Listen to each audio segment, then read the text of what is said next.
बिस्मिल्लाहिर्रहमानिर्रहीम। अस्सलामुअलैकुम। आज आप लोगों के साथ एक अफसोसनाक ख़बर शेयर करने वाला हूँ।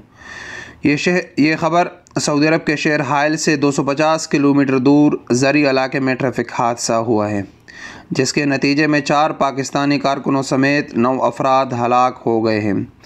हादसा अल-हायत कमिश्नरी को अल-शवेमज़ दही इलाके से जोड़ने वाले हाईवे पर पेश आया है। सबक वेबसाइट के मुताबिक हायत कमिश्नरी के महकमा शहरी दिफा ने बताया है कि 5 अफराद पर मुश्तमिल सऊदी फैमिली की कार सामने आने वाली पिकअप से टकरा गई, जिसमें 4 पाकिस्तानी सवार थे। तसादुम के बायस दोनों गाड़ियों में आग लग गई और तमाम मुसाफिर मौके पर हलाक हो गए। हादसे की इतला मिलते ही शहरी दिफा समेत हिलाल अहमर की इमदादी टीमें मौके पर पहुँच गई और मुतवफ़ीन को हायत कमिश्नरी के मुर्दाखाने मुंतकिल कर दिया गया है। हलाक होने वाली सऊदी फैमिली के रिश्तेदारों ने बताया है कि ख़ानदान का एक 17 साला लड़का घर में रह गया था।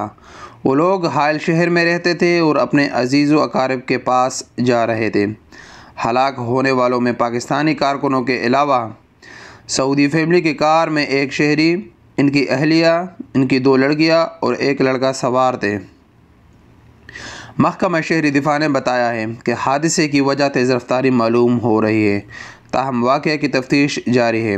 मुतवफ़्फ़ी सऊदी शहरी हाइल पुलिस में सार्जेंट थे।